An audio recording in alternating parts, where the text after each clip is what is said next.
thanks for tuning in to Power Athlete Radio. This week, Luke and Tex respond to your inquiries with another crew-inspired installment. For the next hour, the guys explain how to overcome asymmetries, how to pick the best program for your goals, and discuss the madness behind the new Johnny WOD. Of course, no episode is complete without using the art of cinema to explain the complexities of sports science. As sophisticated as the premier podcast in strength and conditioning has become, it's definitely not above demanding that you punch yourself in the face if you haven't seen T2. And the answer to the age-old question, is it true if you don't use it, you lose it, is finally revealed. Surprisingly, Luke and Tex give this comical query some weight and discuss it in terms of training adaptation. Bet you didn't see that one coming. If there's one valid takeaway from this episode, it's that if you find yourself lining up against an older lady at a Tough Mudder, according to Luke, you should spit in her face and say, "You're in my world now, Grandma," right before you, quote, run all over her ass. If that doesn't empower your performance, nothing will. This is episode 181.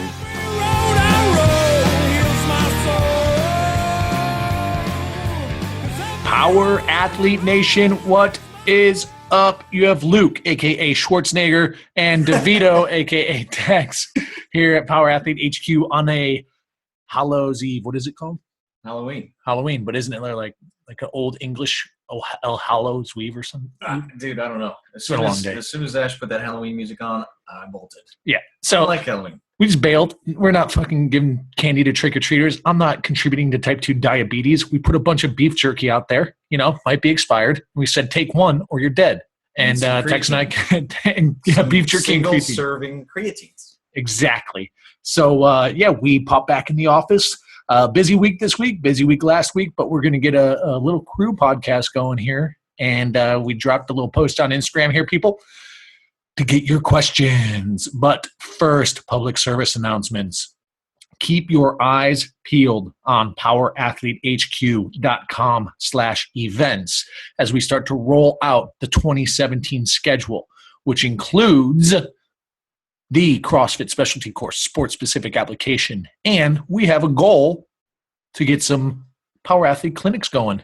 So you might see those popping up. Keep your eyes peeled on events.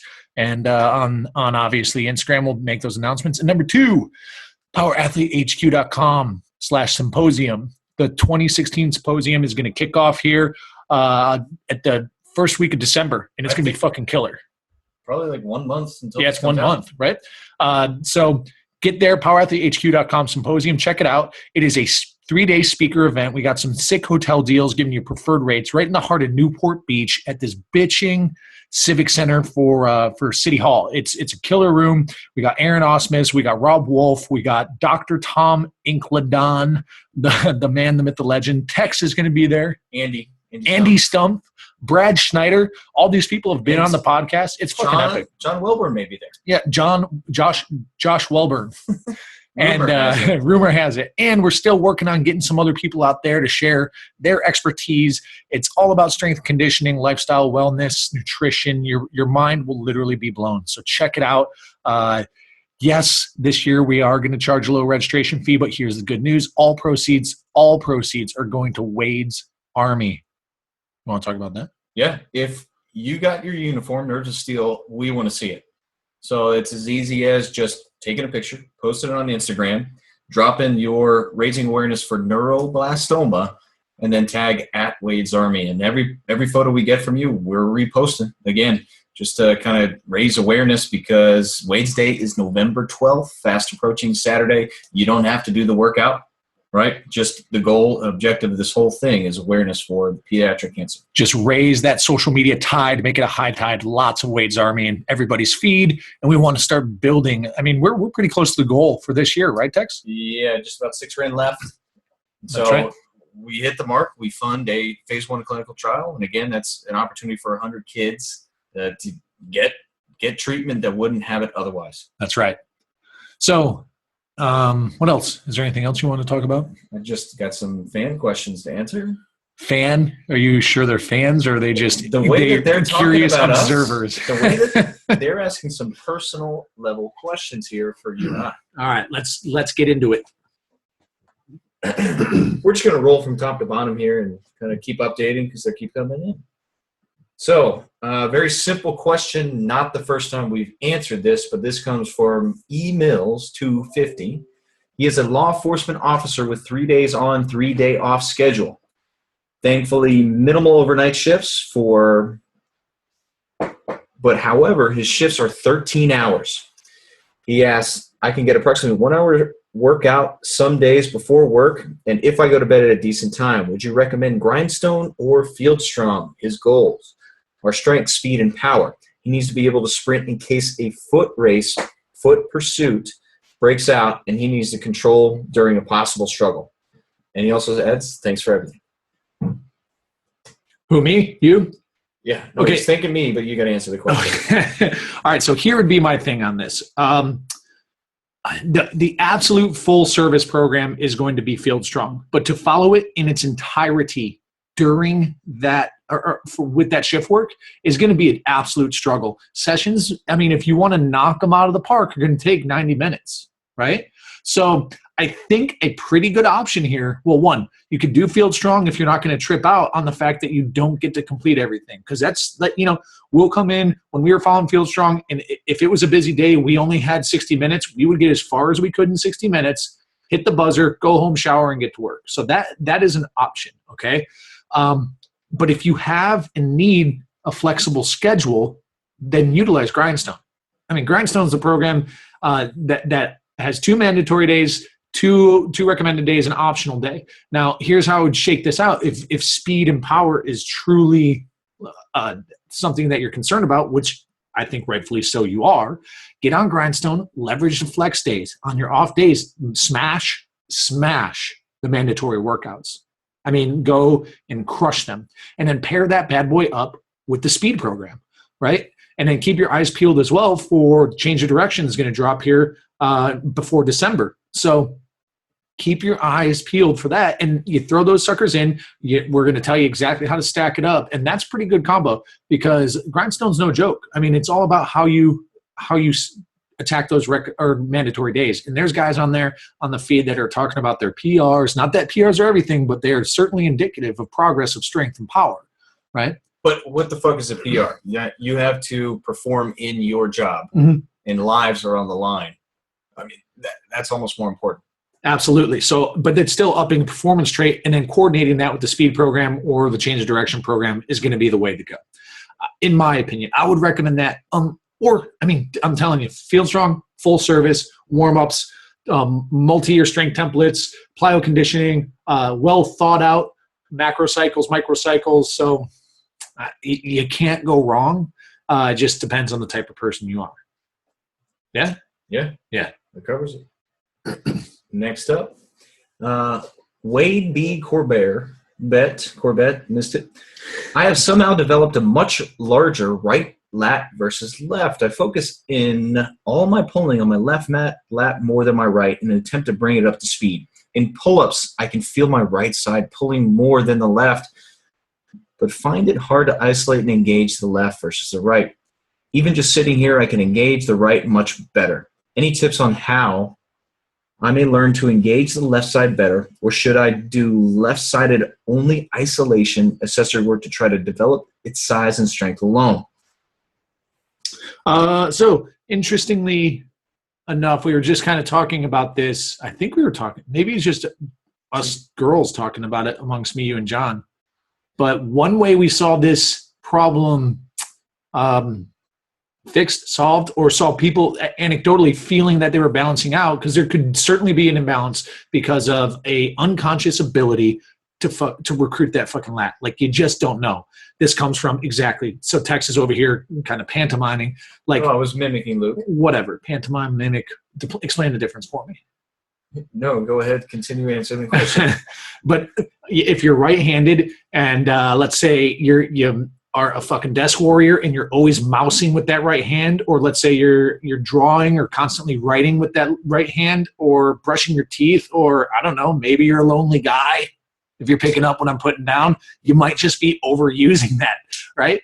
But let's say you strap some EMS on there, grab yourself a power dot, strap that bad boy on, and then we start to utilize that technology to unconsciously, like you don't have the control, if you don't have the neurological control, you can utilize a unit like that to start to balance things out, right? So John wrote about that in his EMS article on, I think, either Power Athlete or Talk to Me Johnny. I can't remember which one it was. But if you strap that bad boy on and you're working right and left, and you notice that as you're working up the intensity on your power dot, then what you're going to notice is, holy shit, the right one's firing a lot sooner than the left, okay, and a lot more aggressive. But you just got to battle through, and you hammer that left side, and then eventually it's going to even out. And then over time, through training, some unilateral pulling, horizontal pulling, vertical pulling unilaterally can even that out aesthetically. But at the end of the day, I mean, the size deficiency is showing that there is certainly an imbalance, and that could be an issue long term. But aesthetically, man, I think it starts with just trying to build some neurological awareness. Another way you could do that is through manual resistance as well. I mean, that's kind of a slippery slope. Well, we have a manual resistance question later. Okay. So let's save that. So we'll bounce back to that, Wade. But in the meantime, I think what you could try and do is snag an EMS unit. You should, I mean, dude, the Power Dot's super, super affordable. I mean, Christmas is right around the corner. Grab one of those and see if you don't get a duo, and see if you don't feel an imbalance between right and left lat as you strap that sucker on there, Anything else on that? And the idea is, so as you do that to prepare for training or for cooling down, you're providing neuromuscular potential to train at a higher capacity on a potentially deficient side that you just aren't coordinated to use, or wired. How about wired to use? Wired. Yeah. Cool. All right, ready? I'm ready. This is from Fat Bastard. My man. 123.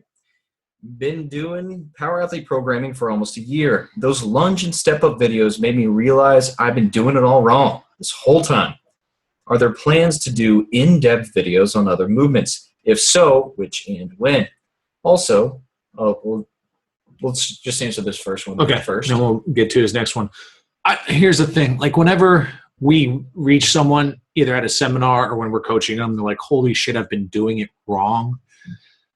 I think so there's shades of gray here, right? Right and wrong, black and white, yeah, maybe, but I'm going to say there's shades of gray, because the absolute way to definitely do it wrong is to not do it. You know what I mean? So the fact that you're stepping and lunging, I'll give you a ribbon for that. What? Tex? Wrong. That's my Donald Trump. So understand what we're trying to accomplish. Yes, but now under the Power Athlete banner, right?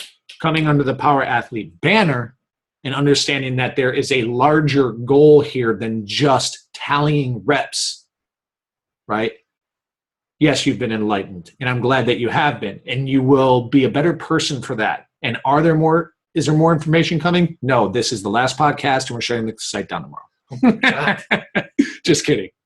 Yeah. Of course there is. Tex, go. You said it with such conviction. I believe you. So again, it comes down to skill transfer, and we not only want it to carry over the field. If you're just a kind of a guy training in your garage, we want all movements to be connected and carry back and forth to one another. So our objective is posterior chain dominance with all of our lower body primal movements, and really putting your back in those go muscles, which then carries over to sprints, which then carries over to the squats and the deadlifts. So those of you then following Bedrock, we now are putting in more step-ups and lunges into that follow our dynamic and absolute pulls. So that way we can strengthen that posterior chain just set up, so an absolute strength, and only provide you the opportunity to then coordinate that with your other primal movements. So we just want you to really kind of take a step back and look for those connections. Why are the warm-ups programmed before the strength? So why are the deadlifts before the squat? Why are my arm swings before the sprints? That should be a layup, and almost the key to realize that all of this shit is connected, and we're just taking pieces from it, getting you to kind of dial it in and bring awareness to it. That's really the goal and objective of those videos, is kind of make you more aware of how you're moving and get a conscious effort in there, so that way when you step in, play pickup basketball, when you go play flag football, whatever it is, you don't have to think about it. And your hamstring, your glutes, they're protected, they're locked and loaded, and you're able to just dynamically display your athleticism without thinking about your execution. For any of you, Tex, you misspoke, just as a heads up. Tex said deadlift before squat, but he meant dead bug. Yeah, sorry. So just a quick correction before anybody fucking blows a gasket. And here's the thing. Again, tallying the reps and getting there, listen, is old school thinking, because we've oftentimes coined or I guess referred to movement or athleticism as fluency of movement, as if movement were a language, and the particular ways we're asking you to execute these things, the specific setup and execution, rate of force development, what Tex would coin. What were we talking about today on the academy stuff? Kinetic creativity? No. The principle. Which principle? The one that has skill transfer. Oh, specificity. Come on, dog. I don't remember things. You remember things. Anyways, so the principle, power athlete principle, specificity that we subscribe to, the reason we have these specific movement standards or execution guidelines is to promote fluency between space, because this is setting you up for multi-plane movement, squat, step, lunge, and just like Tex said, if you're executing it this way, you're ultimately programming yourself to be more successful in whatever kinetic creative environment you put yourself into. Pick up basketball or fucking, I don't know, going back to our guy who's our LEO, fucking hot pursuit, you know, taking people down. So yeah, more's coming, and I'm glad that you have seen the light. Yeah, Fat bastard. We are starting with the primal movements and making sure all of our followers are executing those properly, getting the most out of the training. And then we have an infinite amount of movements that we can take down and tackle. But I think what becomes even more valuable, and I'm not sure where or how we're going to put this out there, is, okay, so this is how you're supposed to do it. And then we have going through our competency model. People think they're doing it right, but when they're not, how do we fix it? So showing the faults and things like that, that's going to be another project we have coming out. But I mean, dude, we're here to empower you and empower your performance. And that's the oath. Battle the bullshit and power performance. So, and I mean, doing whatever it takes. We're also doing this on the forums. So if you have questions about anything from warm-ups to even, we got a guy that posts his high school students sprinting, and we just break them down for that on the forums, the coach's corner, and then Fix My Lifts. So that's another opportunity to really get your gut in check. And I mean, we got a whole rack of team of coaches that are on there. All right, next. Let's just grab this one here. What cardio do you recommend for weight loss? Currently following Westside Powerlifting program, but still have 15 pounds to lose. Dial in your nutrition and train like a savage. It's that simple. So, yeah, I mean, tempo runs are a great opportunity. And twist bend, all of our med ball shit that we got, that's a great one. Move through all planes of motion and prevent injury, because you're actually opening up those hips from, staying in the sagittal plane puts you in a position for injury. Doesn't matter how good shape you are or strong you are once you get hurt. So just twist, bend, go through, I guess, our warm-up catalog. If I don't know your warm-up protocols that you're following right now, but I mean, 3, 4, 5 rounds of those, they get you chilly out.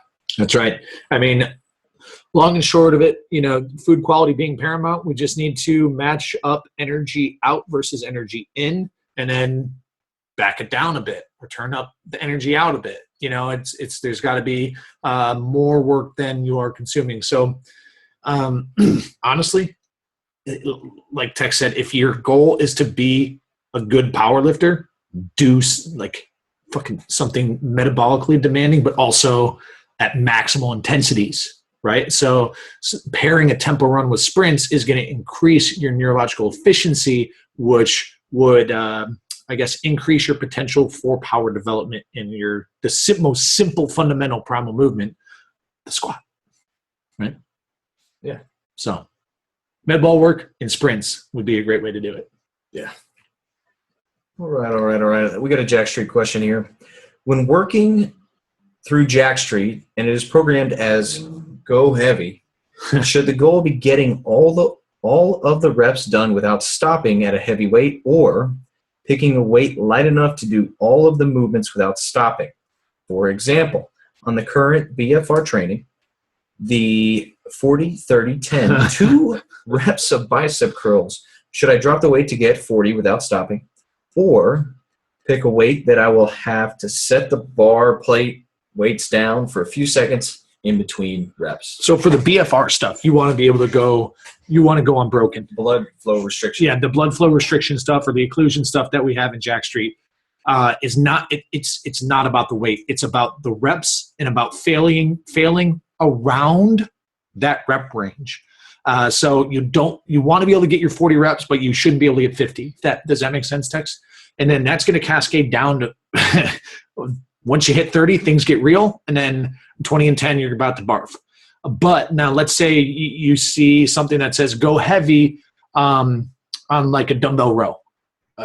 Isn't that just John for don't be a pussy? It's just it's go to failure and do more than yesterday. Like, don't be afraid to go grab a dumbbell, put it on the ground, and don't use it and grab the dumbbell after that. Does that make sense? So like I typically go for like 85, so I'd probably do 150s. Tex is still on the, the cupcakes on the bottom rack, the 40s and 50s. Those are center mass bells, not cupcakes. Whatever, 40, 50 pounds. That's what he's doing. He's getting 2 or 3 bent over rows, and then I'm fucking rowing basically a Volkswagen over here. Like it's like a Godzilla row, they call it.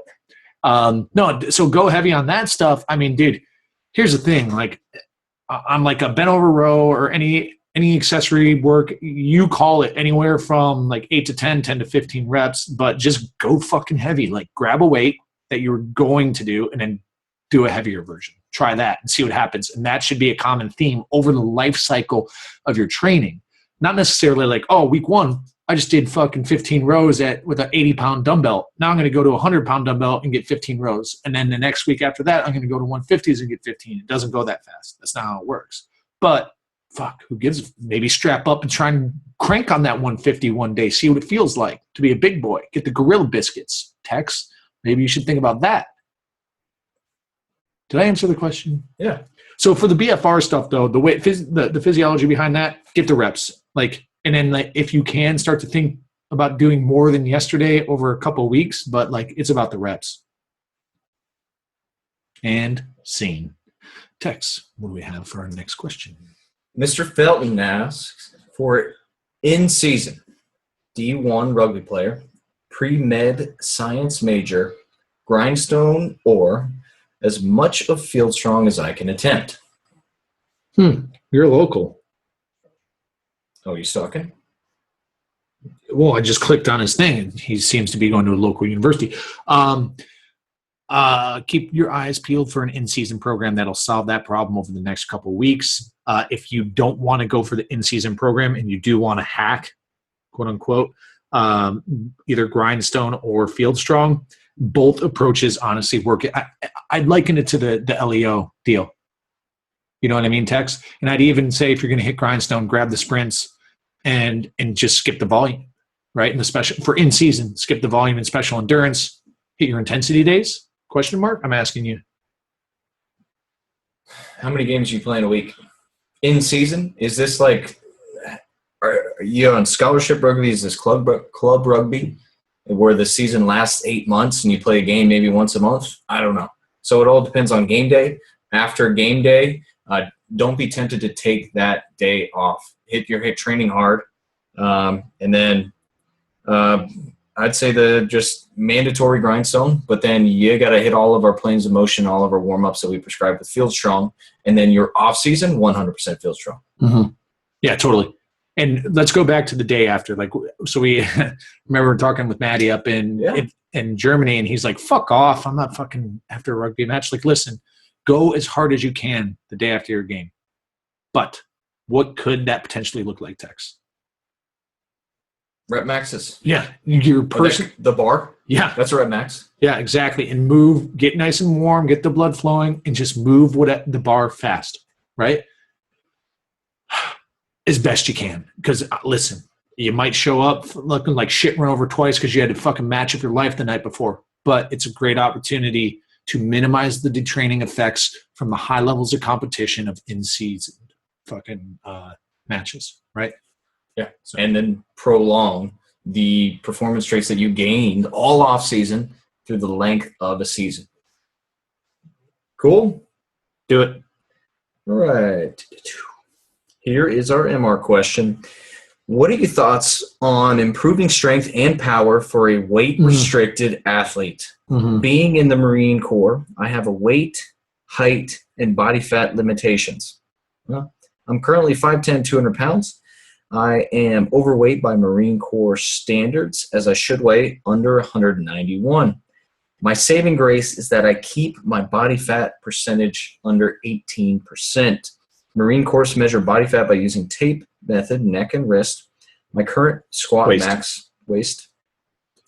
current squat max is 410, but anytime I start working to get over this, my trunk thickens and I extend my body fat requirement. Exceed. Because typically when you start squatting that much, you smash pizzas. Like, that's just how it fucking works, bro. I don't know about that. Maybe he has a crock pot. Like, I remember when we were doing the Bulgarian deal and we had crock pots going fucking 24/7, and all of a sudden everybody put on like 10% fucking mass. Crock pot pizzas? Yeah. You've never crock pot a pizza, dude? Yeah. Yeah. So here's how you got to do it. So you need to be able to get it on the crock pot pizza timer. So first thing you need to do. We're not answering the question. We're just crock pot pizzas. Yeah, this is real quick. So first thing you need to do to make sure you got the crock pot timer working, you take your phone, you open up the timer app. And to make sure it understands crock pot time, you have to put it in the microwave for 30 seconds. The phone or the pizza? The phone. Okay? This works only for your phone, though, Tex. So I want you to try this. And after that 30 seconds, you call me on that same phone. But I have and I'll tell you the rest of the story. You've got 4 phones. In my pocket now. That's not my other 4 phones at home. All right, so go. I know you're dying to get into this, so hit it. Well, I want to see what you have to say, and then I'll... Well, my answer is the right answer. So here's the deal, is like, absolutely stay strong and powerful, but at the end of the day, if there are superficial, I guess, requirements that you need to fulfill in order for you to do your job, then unfortunately that may rob you from your current dream of squatting 500 pounds, let's say. But this is where, for a weight, I mean, you can get away with this a couple of different ways. I think you could also increase your maximal strength and power using like compensatory acceleration model and biasing speed at submaximal loads, right? So if you don't know what compensatory acceleration is, I mean, where do we have an article on it in Power Athlete HQ. Multiple. Just search cat shit.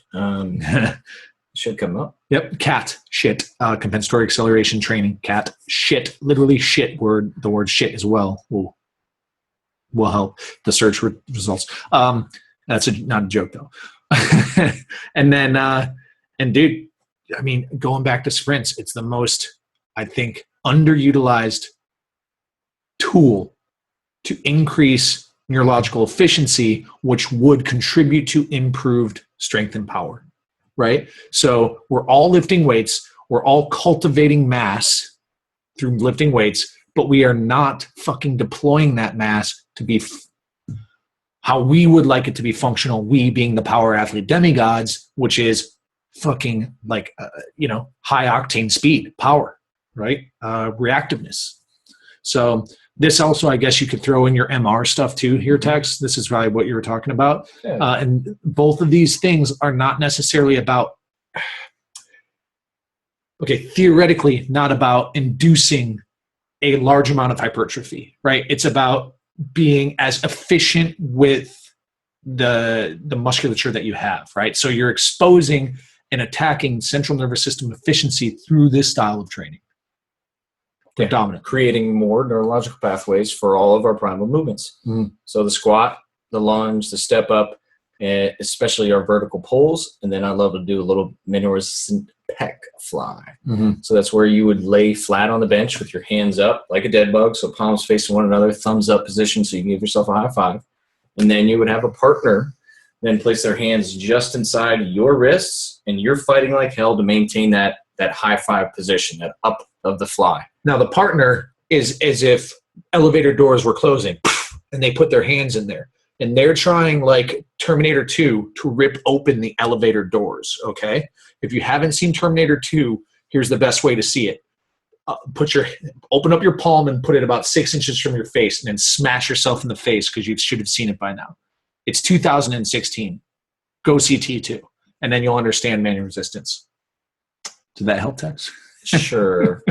Where were we? All right, so fight to maintain your fly position. Your coach, your buddy, your partner, whoever it is then pulling it down. He will win, but you're fighting like hell. Keep your elbows straight, and as soon as you're done with 4 total reps of the manual resistance, find some explosive dynamic push. So lay down, do clapping push-ups, a freaking med ball push, whatever you got to do. It's going to be dynamic. It's got to be fast. It's got to be explosive. Mm-hmm.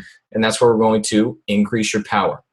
So this won't put on the mass because we're not causing enough damage to cause a structural adaptation, right? Hypertrophy. Right. But it's going to be enough to really tap in and then use what motor units you have already that you're not taking advantage of. This is almost like a poor man's EMS. Yeah. The beauty of it. Yeah. Right. So those of you with high school teams, freaking hit this, and you don't have to buy a whole bunch of EMSs for your teams. Other options, guys, Luke already mentioned the speed training. So that's that total body conditioning for the musculature that you do have. So that's going to increase your power and your strength just by going out in the sprint, and you're not gaining weight because we're not causing that structural adaptation. The overload, just overloading your coordination. I want to just say the chances are very slim that you will be gaining weight because there's always a possibility we could induce hypertrophy with this stuff, right? If we're comboing it with, I just don't want some fives. Fucking if you sprint with 5s, you're going to gain some weight. But anyways, so what I'm getting at is like never say never, because there's probably some internet fucking bio troll out there that's could like totally bash us and be like, no structural adaptation to sprinting. I'm just, hey man, I'm protecting you. I'm insulating you. I don't want you to get in a battle with this guy. Okay. Where was I? Sticking with overload, now you're weight training. So then what we would have you do is load up on the Y and Z axis. So we can't go as heavy, so you won't cause as much change. So as tempted as you want to hit heavy 1RM squat, we're going to find different ways to overload. So we're not going to hit 410 on our lunges. So we're not going to really get that big trunk and waist, that you get from the crockpot pizzas. You put a barbell on your back and try to step up like our step up video and execute that properly. Your weight is going to go a hell of a lot down. So you're not putting all that weight on your back, which is then on your trunk. Mm-hmm. So that's a small adjustment you can make. It's going to mix up the primals that you're hitting on your strength days to then not freaking put on and cultivate mass. Just thinking of Mac, right? Yeah, for sure. Yeah. Got it. So MR, we need to put some stuff out on that. I know. And dude, there's just only so many fucking hours in the day. Yeah. And there's a lot of puppy videos on YouTube to watch. So like, I just got to find the right ones, So let's, this pairs well with our next question. Could you bend the power athlete concepts to give a golfer an advantage beyond just looking awesome in a polo shirt? See previous answer. Right? Yeah. And follow, like hit up, go if you're, I'm just going to assume that this particular guy or gal or person, huge ass, great golf. And the people who are relating to this person would benefit the most from Bedrock. I mean, just like maybe have found it through either class style stuff or whatever, or going to like the Golf Institute and the shit that they do, which listen, those guys are smart with the golf and everything, but there is a layer of just grit work that you need to do to establish a base level of strength. And I just don't believe they've done it. No. So, and here, while you're on Bedrock, don't stop playing golf. Yes. Because you will gain that more mass. Yeah. You will change as an athlete, which then will change what your body knows to be your swing. So I have this battle all the freaking time with basketball coaches. they say that squatting will take away your jump shot. You're wrong. Mhm. Wrong. You need to continue to play basketball while we're lifting weights. So that way, when you gain the mass that you're building in the weight room, you take it over to your shot and we create more potential. So that way you can have your jump shot longer. Mhm. It's not going to change it because you're going to give yourself the opportunity to connect your new self to your jump shot and go from there. The same is for your golf swing. The same is going to be for pitchers. We were just talking to our boy Austin about this, how they don't have them lifting weights. Well, all right, that's going to change things. They're afraid it's going to change the mechanics, but if we're doing stuff in unison, you're good. Mm-hmm. And scene. So there you go, my man. Just keep on keeping it on, keep on golfing, hit that bedrock, and establish that base level of strength, and then spend 20, 30 weeks on that bad boy, and then the next step would be field strong. Oh yeah. So twisty, bendy. Yeah, for sure. All right. Oli, when training children for field sports that have limited time, 1 60-minute session per week, do you prioritize movement prep, i.e. warm-up, protocol, etc., and unloaded training like sprinting and jumping, or weight room training? Does this vary depending on the sport, soccer versus football, and or on the age of the athlete, 7, 15, or 18 plus? Mm-hmm. Are you looking at me? Yes. You want me to answer this one? Oh, no, I was answering the question. Yes. So it varies on age and potentially on sport. This is a hard one because, like, 1 day a week, like, you got to warm up, you got to squat, you got to jump and run. Like, that's it, right? So that would be your three-pronged attack.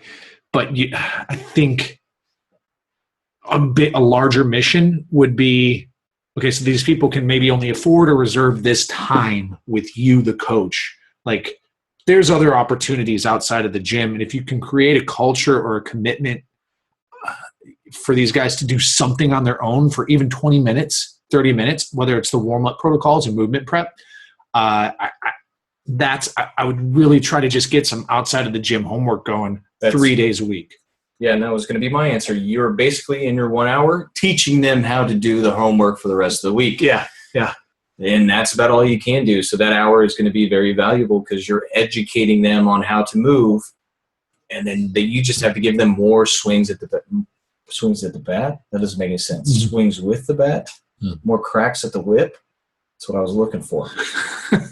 More swings with the whip. But going with the age range, lifting is going to be more. What's the word I'm looking for? It's been a long day, bro. It's been a long day.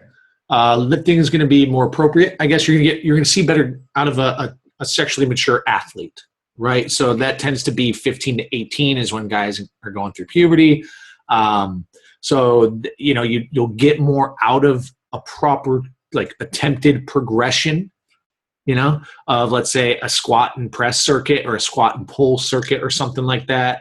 If you alternate, just trying to build, honestly, competency and sneak in some progression and overload with weight training for the older athletes. With the younger guys, I mean, it's going to depend on maturity and attention span. But at the end of the day, like Tex said, you're teaching the homework, but then you're tasked with making it fun and interesting. So they come back and maybe one day go 2 days a week. What else you got there, Tex? It's not going to vary depending on sport. Not significantly. Even swim? Even swim. Here's the difference. Arm swing for all field court sport athletes, and then for swim, we're basically going to do our best of our abilities to really improve and challenge their streamline position. And if you're curious about that, go listen to Denny K's episode. We got fucking deep into the swimming stuff with him. So just go to, how would you search that? Denny K. Search Denny K. Denny K, Power Athlete Radio, and it would be within the last month or two. Dude, I have no clue. The lady at the vet today is like, so how many days ago, or tell me about what's wrong with your dog. right? Like you fucking people care. We're kind of stalling while Tex looks 170. 170. And I'm like, yeah, it was on Saturday. We took this dog for a walk. Sunday was a little swollen. And then, it's been getting progressively worse since then. She's like, oh, since yesterday? I'm like, wait a minute. It's fucking Monday today? Dude, feels like a Wednesday. But, so don't worry, guys. The dog's okay. Just has like some sort of foreign object in the paw, and it swole up because he was licking. And we thought he wasn't licking, but it turns out he was. Tex haven't found the question yet. Okay. But anyways, enough about the little critter. Let's talk about strength and conditioning. So an old pal of mine is chiming in, and he asked a very simple question that we're going to over-explain. And he asked, is it true that if you don't use it, you lose it? Funny you should say that, Kojak. Want to know why? Because we just spent 4 hours this morning going balls deep on it for a little content creation for a super secret project that people's heads are going to fucking explode when it gets announced at the symposium. So Tex was talking about it. I wasn't really listening. A lot of dog videos to watch. No but change there. Basically, here's what it has to go is the principle of reversibility, right? And it's the idea that it's a connotation that is oftentimes correlated to injury, right? People That's are like, it. hey, if you're injured, you lose it.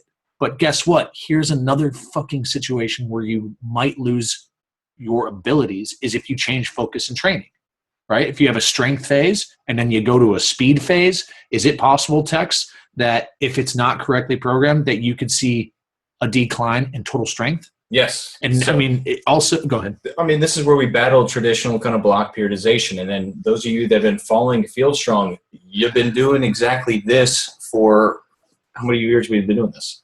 2014? 2 months, 3 months? Fucking, I don't know. I think I have no clue, man. How about that? 2 years. So basically, if you've been on Field Strong, you've been experiencing a true constructed or well-written strength and conditioning program that is fighting reversibility throughout. Right. So it's not completely getting injured and not being able to lift, or life gets in the way and you can't go to the you can't go to the gym, and then losing all your gains. It's changing cycles and phases throughout your life cycle as an athlete, and then not really losing any gains, or if it's a step or two. That objective that we mentioned earlier with the rugby player, we don't want him to gain everything he's earned or worked so hard for during the off season. During season, so you have to hit training in season. You said gain on accident, but lose everything he's done in the off season during in season. I get it, bro. I'm relying on you to correct me too, because we talked about it. The level of stress that competition imposes upon an athlete is one that we cannot replicate anywhere else except game day. Mm-hmm. And so stress is what we apply during training. Stress drives adaptation, but too much stress, right? Too much stress can sideline your athlete and affect their training to the point where reversibility takes place. So that's also the deterioration of performance traits in season. We're trying to minimize that as well. Yeah, and this is the beauty of Bedrock and developing that base level strength, right? We were walking up a hill to develop biomechanical efficiency, neuromuscular efficiency, tensile strength, and all these things that take time to produce. Mm-hmm. So reversibility works there as well because, all right, say we have to take that time off. Life programs a deload, or we do get injured. As long as it took you to walk up that hill, your performance traits will reverse and decline at that same rate, roughly the same rate that it took you to gain them. So quick rotten, but if you were investing the time in developing quality movement patterns, tensile strength, then it's going to take a lot longer to decline. This doesn't apply to skills though, like your golf swing, right? So riding a bike, that old I don't even know that phrase. What do we even call that? Parable? Like riding a bike? That's not a parable. Parable's a story. Yeah, it's one line. So there was riding a bike. First time in 20 years. Right. Skills are a little bit different. So just physiological traits, that's what reversibility applies to. So Colin, taste it. That's an actual genuine answer to your question. Do you think that he was expecting some bullshit like that or no? And not bullshit like falsehoods, but... No, he's just trying to guess. Yeah. What a fucking punk. Hack. Great chef, though. All right. He's the assistant chef for Power Athlete. When was the Power Athlete Metabolic Conditioning Circuit devised? And purpose being here, Sean Ploskini. He wants to go back in time with Amelia Clark and join forces with her to stop it from happening. So the metabolic circuit, this is kind of a play off Boyd Epley's way back in the day. Yeah. So when he first applied metabolic conditioning to the Nebraska football team and it saw some serious gains, it freaking infected weight rooms across the freaking country. So it's not a new concept, metabolic conditioning. We just structured a little bit different than Boyd Epley. So if you look back onto it, he puts everything into lower. He puts everything into upper. And the way John structured it, it's going to be alternating the two so we can get the most out of it. So we're taking advantage of the same metabolic demands, but we're giving you an opportunity to move more weight faster by kind of alternating the push, the pull, the lower. So go ahead and Google that. Check it out. There's great books and plenty of research associated on it. Our structure is just a little bit different than they used back in the Nebraska football heyday. Mm-hmm.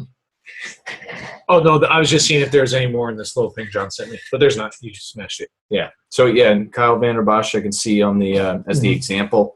So that freak defensive end, I think he Tennessee Titans sometime. But, plenty of research on there. It's a great book. Definitely got some base principles all strength and conditioning coaches should be able to reference. All right. This is a fun one, Luke. All right. Some story associated here. Back in May, this is from Kevin D. Bryant. My boy Built and I attended a seminar in Virginia Beach. This was John and I. After watching Tex be a straight boss, we came up with the hashtag, what would Tex do for pretty much any tough decision in life that may present itself? Is there any way we can get Power Athlete HQ to support and get this hashtag trending? No. Let me tell you why. Listen, what you guys see at the seminar out of Tex is a rehearsed. That's game day. Is rehearsed and practiced experience that has been fucking heat treated and like bulletproofed through the highest degrees of negative reinforcement and drown proofing. So that is Texas game day. That is him in his ruts because he's been pacing back and forth, just putting on the same show, whatever you want to call it. But then you go into Texas decision-making skills outside of the seminar.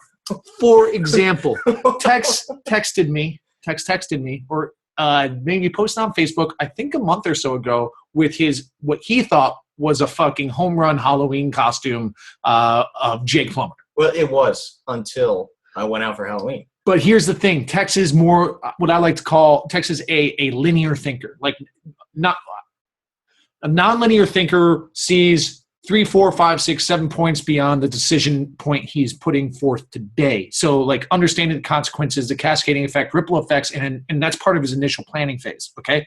So he showed it to me. I'm like, oh yeah, it's funny because your hair and you kind of look like him. That's good. It's funny. It's funny. It's oversized. Ha.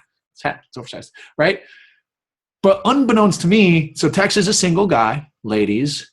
That's right, single man. If you'd like to get a hold of him, his number is 63. That's wrong.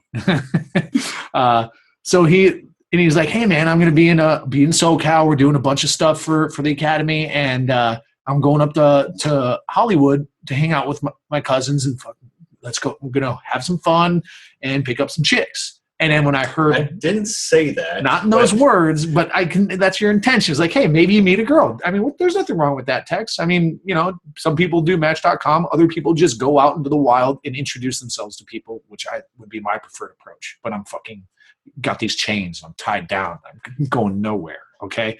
So when I hear that Tex has this costume, like, what the fuck are you, like, no one knows what the fuck a Jake Plummer is. And he proceeds to tell me how he had the hottest fucking costume with the bros.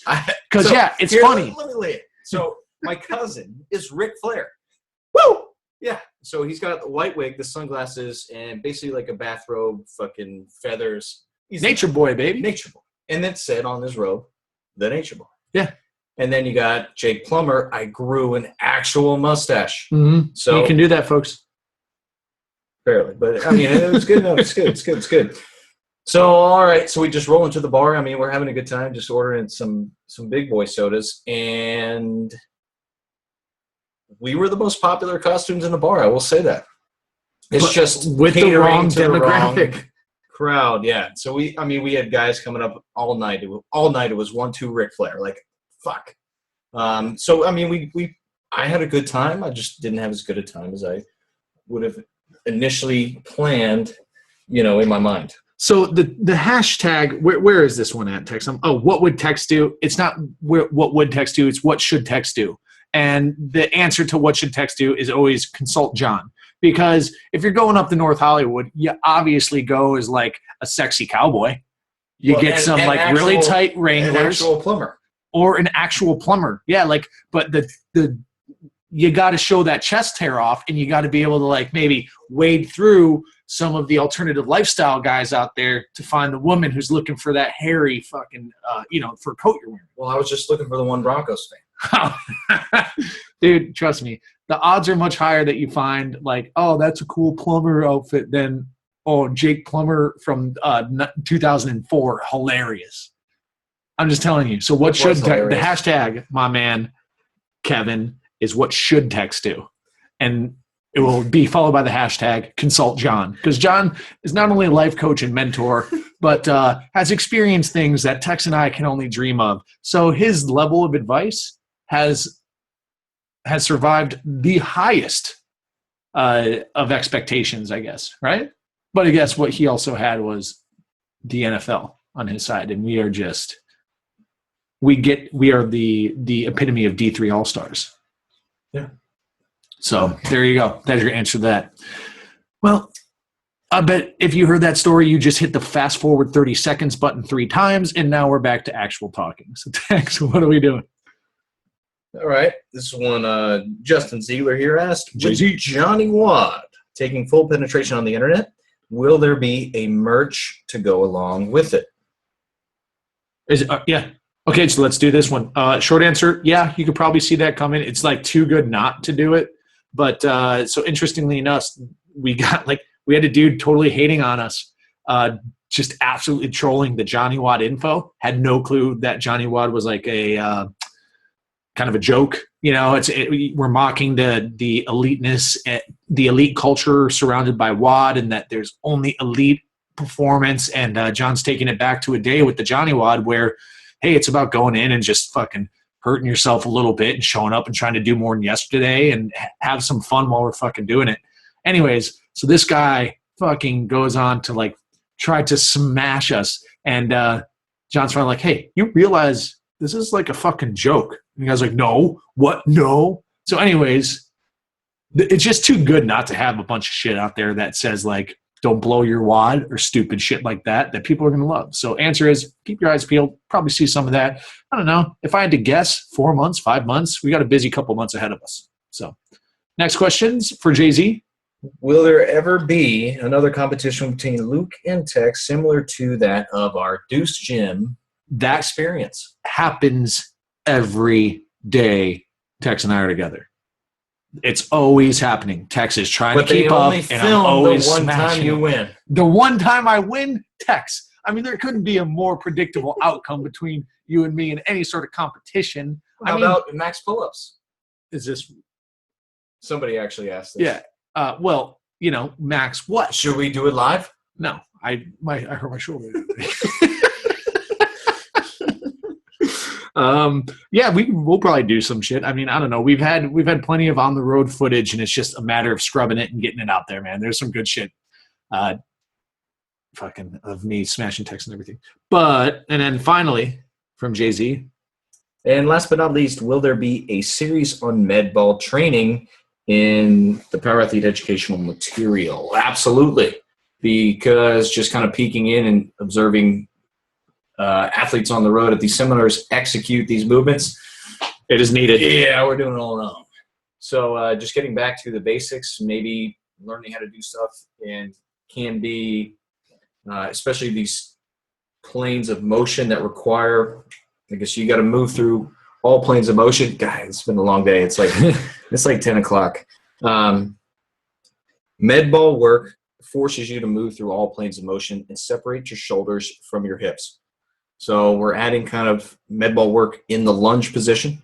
We're adding med ball work into kind of a step up position, iliac crest tilt, and just kind of mastering the squat, because we're seeing a lot of hips move with the shoulders for that med ball work when we kind of want to focus on separating shoulders from those hips for most of them.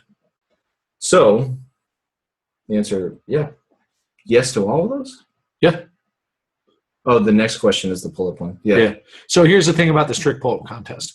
I win. Yeah, probably for reps, but I just had, because here's the thing, man. You know me, I'm a fast twitch guy, man. I'm fast twitch, so you get me on like a weighted pull-up though. I think I got you on weighted pull-ups. And next question. Yeah, push-ups. Was it push-ups? There's push-ups on that too. Who would win a push-up competition? Aren't you pigeon-chested? What the fuck is that supposed to mean, bro? It's not. I'm not. I know for sure I don't got a sunken chest like you that I can eat a bowl of soup out of. That's your buddy. That's not me. That's a one-man thrill ride. Tex would probably win in push-ups too, but I'll tell you why. Because again, I'm fast twitch, bro. You would win in bamboo bar. Yeah, for sure. I'm a big bencher. Big bencher. All right. We're losing it. But that's all right. We're going to barrel through this. Because Tex and I, we persevere. I kind of like this one. And our mind is not right, so it's kind of perfect. How would you supplement Grindstone to train for a Tough Mudder that is 8 months away? I'm looking for training strategies as well as game day strategies for mind-fucking competitors and crushing their souls and running circles around them or something like that. Okay. On optional days, you just got to hit distance stuff. I mean, hit some distance stuff. Tough Mudder. So this is sprint, obstacle, sprint, obstacle, sprint, obstacle. Yeah, but it's like 800 and fucking 1 mile runs between, isn't it? It's for a Tough Mudder? I don't know, dude. Are you sure? I've never actually done one. But I'm told they're amazing. I mean, I see. All right, so here's what I would do. Like, find whatever distances are between these things, and you're going to have to run those things. And then just do some fucking crazy – like, they're going to make you do burpees every time you fail, so you better be good at burpees. Or accurate with your spear. Yeah. Do that. You don't throw spears in Tough Mudders? It's Spartan race. It's all the same. So, and then you're going to have to learn how to climb a rope wall. So do some like rope pull-ups or climb a rope. You're going to have to learn how to jump over stuff. So yeah, go like fucking 6 foot walls. Yeah, that's part of it. Yeah, go find a fence and jump over it. I mean, I don't know. When I did it, I just hurdled it. But what are you going to do, right? So, no, but do that on your optional days. And maybe one recommended day. But hit your mandatory days as is. Smash it, right? In terms of your mental side of things, I don't know. That's Tex. Tex is the one who needs like. Are you competing with friends? Are you competing just solo? You're entering the race, and it's going to be a bunch of strangers around there. So, kind of, I guess, identify who's doing this. I mean, if at the starting line you're standing next to like somebody's mother, you know, an older woman who's just in it for fun and family and fitness. You spit in her face and you tell her fucking get her mind right because you're about to run all over her ass, grandma. Then you see the same tag? You're in my house think now. about the reverberation, because then she's going to associate fitness with that asshole. Yeah. And then she's never going to be fit. Not just any asshole, but my man JMS 430. Or my gal. I don't know. We'll see. You got to set your goals, set your time. So I'm sure that this city, wherever you are, has hosted a Tough Mudder before. And then you can check out the record times with that. So then you establish your goal and then work your way backwards. What do you have to do? If there's a freaking and then in between each obstacle or at each obstacle, just pick one person in front of you. If it's a different starting time, fuck it. They started right next to you and then they're beating you there. So just continue that kind of repeat motivation. Each sprint, pick somebody, pick a target, and get to them. Beat them to the next start. As soon as you do beat them to the next one, see somebody that's halfway through, or see them kind of crushing a skill or event, then go after them. So that consistent motivation, that's going to be a hell of a lot easier than like getting motivated for running a marathon. Yeah, seriously. So that sprint's going to add a lot of juice and to the flow. I don't know if you're a music guy, or just like a one song get hyped up and then let the freaking juices take over. Yeah. I'm more that guy because you can't have music when you're playing a game. So I don't know. Either just find a music or song that flips the switch. We did talk about this with the Dana Santis podcast.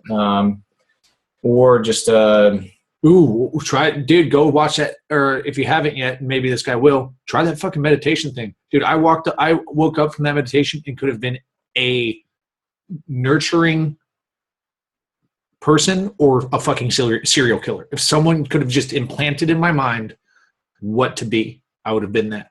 So get your fucking mind right. Now, if you are, because dude, here's the thing. If you're going to be running a Tough Mudder, get one of those, and you're a music guy, just fucking put music in the whole time. Get one of those waterproof cases for your phone. Skull Candy has some waterproof headphones they just launched or some shit. I don't know. I'm on their newsletter. I was like, oh, that's smart. And let it rage. Who cares? Put on Slipknot, Duality on repeat. Go. Anyways, and spit in that grandma's face. I'm serious. No. So got it. We answered programming and kind of mental approach. All right. Heard you say, this is from CO Daniel 76, heard John say numerous times to treat the deadlift like a pretty girl. This one. At the bar and ignore her. In sport like strongman, where deadlift variation is in almost every contest, would you change that thought? If so, how would you go about programming it? I'll give my spiel on it. On like the deadlift. So when we're talking about like the deadlift, it doesn't mean pulling. Like we still want you to pull, okay? But there are different types of pulls, even though some are strikingly similar to a deadlift or the capital T-H-E, capital D-E-A-D-L-I-F-T. All right?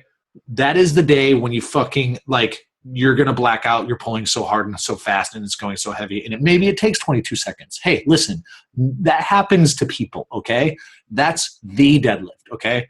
But doing like deficit pulls, doing speed pulls, doing rack pulls, doing RDLs, like you still need to do that stuff to keep the pulling up. Now, talking specifically about within the discipline of strongman, I mean, you need to have some conjugate system on pulling, like switch up the stimulus slightly. And this is, okay, full disclaimer, you've established a base level of strength. This is my assumption, okay? So you've gone through a linear progression, you've gone through the bedrock, and you've established your baseline, right? This is when you can start to get jiggy with that stuff. If you mistime the application of these tools, you like how I said that, Tex? It's like I invented it.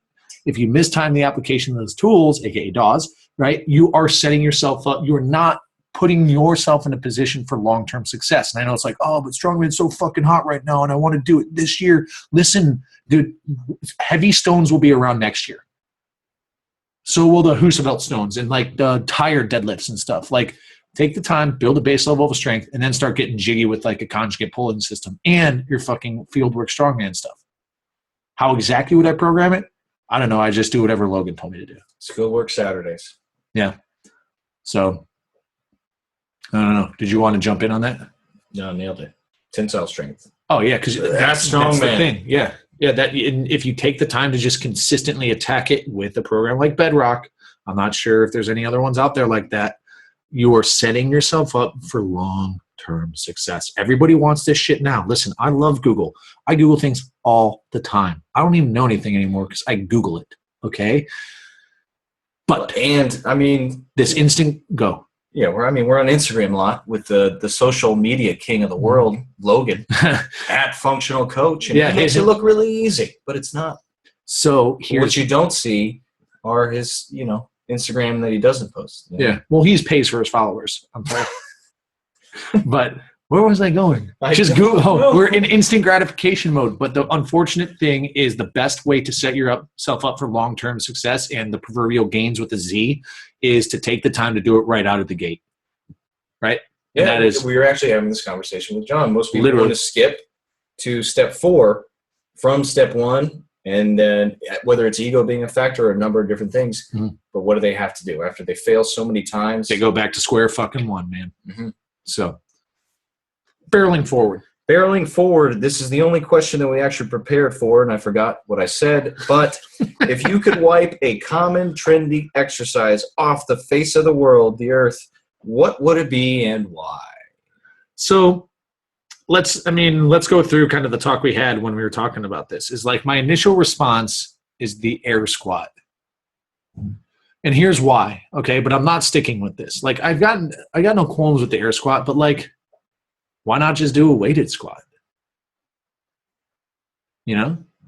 I don't know actually. But here's the thing: I would understand if you're in, like, let's say you go on fucking vacation. You took a vacation in the desert, and there's literally nothing to lift. Anyway, Sounds awful, right? And you're like, well, I got to get my Primal X in. Well, I guess you're going to do some air squats. Like, I get it, but why not squat a log if you're in a forest, or maybe you're a significant other? You literally buddy carry them and squat them. Like, there's nothing better than putting weight on your back, sitting down and standing up. I get that, like, the air squat can get your heart rate up, but I'd rather see a burpee. Multiple planes movement, multiple primal movement patterns. It includes the Primal X. Why don't you just use that to get your heart rate up? But I don't think I landed on the air squat. There's something else I wanted to rat fuck. Do you remember what your answer was? I know what mine is. Yeah, go on. Mine is this dead bug I see going around. All right, and it's not the power athlete dead bug. And I mean, this is not a sexy answer, but it still pisses me off. It's a dead bug in which the head is lifted off the floor, so you've already lost posture, and then they pick their tailbone off the ground, and then there's a bend in the knee. So we see these people kind of like looking like a squirming actual bug that's still alive, and I don't see the purpose. There was one Instagram video somebody tagged me in, and they said like anterior trunk strength. So, right? Yeah. Your abs. Well, we can get the purpose that this person was trying to accomplish, but also put them in a position to fix an anterior pelvic tilt, which affects speed. It affects your strength. It affects your ability posture, to really move. Spinal health. Yeah. And then up top, that crunching over that they are doing in the that one. I remember that applied dead bug, that then carries over to speed. And then we see this all the damn time at our seminar when we're teaching speed is people, they tuck forward, they tuck their chin, but speed is a product of posture. We need you to stay as tall as possible and fall forward in that long spine. So this variation of the dead bug, it's given our dead bug a bad name because, again, people, when we say those words, they have already their interpretation of our movement in their mind, but they're wrong. So they're not paying attention to the details that we're investing in this movement in. And that's really, that's the one. I don't know if it's popular or not. I was going to say, is it common and trendy? Well, when people are tagging me in it. Oh, so you being tagged in something is the barometer for trendiness? Yeah. Then dog videos are hot, dude, because I tag you in dog videos all the time. But here was my final answer, and I think you'll agree with me on this, and perhaps even abandon your dead bug. I'll probably just try to argue, even though I agree with you, just because. It's this thing called yogging. So it's where you replicate the pattern of sprinting, but you do it real slow. This is soft, Jay. This is social, like a social thing? Yeah, social yogging. It's a common and trendy thing to do these days. But in order to do it, you got to go to Lululemon, get some yoga pants. Well, I'm already in. Put on some Asics, okay? And you get one of those hats. You know what the hats I'm talking about? They're like really small. Like really small. I don't know who makes maybe it. A visor. Maybe even a visor that doesn't snap. It's like a plastic visor that just slides over your head. And some sunglasses, probably Ray-Bans. And you just jog. I think I'd get rid of yogging. Because what if everyone just fucking ran as fast as possible or did some like tempo recovery stuff? That was the only thing they did. Like no one invented the jog or the slow run. What would the world be like? It's too deep for fast. No, I was thinking about it. But I mean, do you know the history? Did you read Born to Run? No, I listened to the podcast that we had on. I mean, they were running, they were sprinting with a purpose, not just freaking pounding pavement. I would get rid of pounding pavement. But why do people jog? If it's for social things, awesome, go for it. But if I'm a fighter Mhm. and I'm going to go yog miles, we need to get rid of that. Yeah. There's better ways to spend the time that are going to contribute to your overall success. Yeah, so I don't know. I performance. think those are good ones. And like before anyone maybe like I get in trouble from anybody with the air squat, like go ahead and do it. I don't like it. I'm not saying it doesn't work. Okay. I'm not saying that the introduction of the air squat into the mass CrossFit culture hasn't been a springboard for a group of people that has truly turned around their lifestyles. Like I get it. I understand it. But like once you learn it, just move on. Or challenge it. Challenge it. Challenge it, Tex. Tell them. Yeah. Tell them. We got a number of principles that you should adhere to Mhm. really progress. And the number one that we lead off with, I guess, in all of our articles on biological law, Bob Struggling team. It's one of the most important principles, and we apply it in all of our training programs, and that should tell you something. That's overload. Yes, You sir. got to stress to progress. Yes. Okay, let's barrel forward. Okay. That's a good one. I kind of like that one. I feel like my answer was solid. We got called out here on another one. Okay. Sean here asks us when you and I race him and his buddy Oh, come on. in a relay style beer mile. Beer mile. That might. Okay, so how would it go? Would it be? Naturally, I'm the closer. No. I'll finish. I think. lap 4. What do you mean? Lap 4. Well, I think if we're we doing this put in- your chugging ability. No. Listen to me. Combine it with my speed. I need to do some quick math here, bro. Each leg is 50 meters. What do you? A beer mile? No, Yeah. it's a lap. It's No, 400. not my beer mile. 50 meters, bro. Every 50 meters, you stop and chug a beer. 50 meters are in a mile. Do the math, man. You're the math guy. So it would obviously be 32. And then I don't get it. Do we both chug a beer after 50 meters? It's 1,600 divided by 50. 1,600 divided. I typed in divided by. Yeah, it would still work in Google. They've prepared for that. They asked me for spell correct. 32 32 beers. each. That's the thing. That's where called we a have. case race. So, We don't but, need to sprint in that. but that's the thing, Tex. Like, do we alternate beers? Because if it's 16 beers, that could constitute binge drinking. I don't know if But we'd come not up 32. That's just well beyond. So I don't know, man. Line it up. I'd be down for that, and I don't think it would end well. But I'm Where are always you up for a located? challenge. Why don't you come out to the symposium and we'll see what happens. Good one. I would never do that. Well, I should never say never, but I'm down. Where are we at next, Tex? Only a couple more here. Oh, sad. What are some telltale signs for poor hammy glute activation? And what is a simple, quick warm-up to ensure they get used? Who the fuck did you call to ask this question for you? Well, nobody, because they're asking for a simple and quick warm-up. Yeah. We spent the whole previous hour and a half, I don't know how long this is, talking about developing movement patterns Uh-huh. and then just kind of investing in step 1 to step 2 to step 3. And, Just say seesaw walk.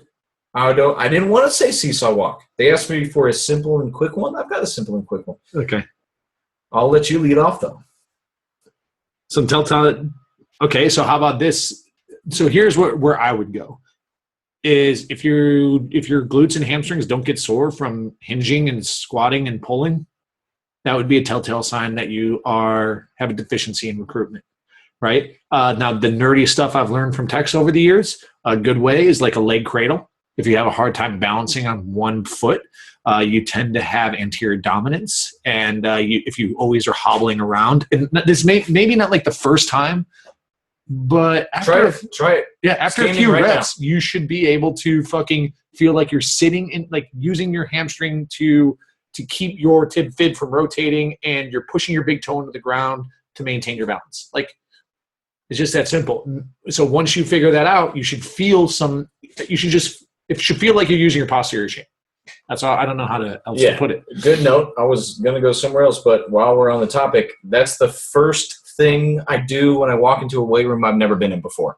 I ask all the athletes to just give me a leg cradle. So that's where you take your knee, you pull your knee into your, say it's my right knee, pull my right knee into my right armpit, then take my left hand on my right foot, and then just give my lower leg a big old hug. How many athletes cannot balance? How many athletes cannot activate their glute or their hamstring on the down long leg to control themselves? Are they so anterior dominant they're just shifting to their quad or that knee's buckling in? That's an easy, risk-free assessment. Yeah, telltale. To identify what's going on with your athletes. When I was going to suggest, the next thing we would do is lay down on the ground, press the back of our necks into the ground, take our palms by our side, thumb down, and then walk your heels to your butt. And we want to maintain our heels in line with our hips here, and then make sure that our knees track in line with our heels. So no driving your knees out or anything here, and you're just going to press and pick your butt up off the ground. Are you anteriorly tilting here? Can you maintain a kind of dead bug, a flat position?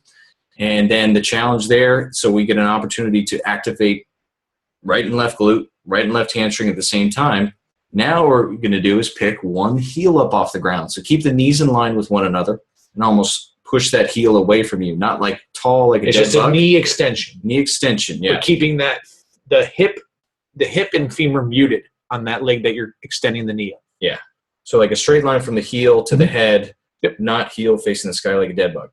Yeah. I think they dorsiflexion position. Yeah.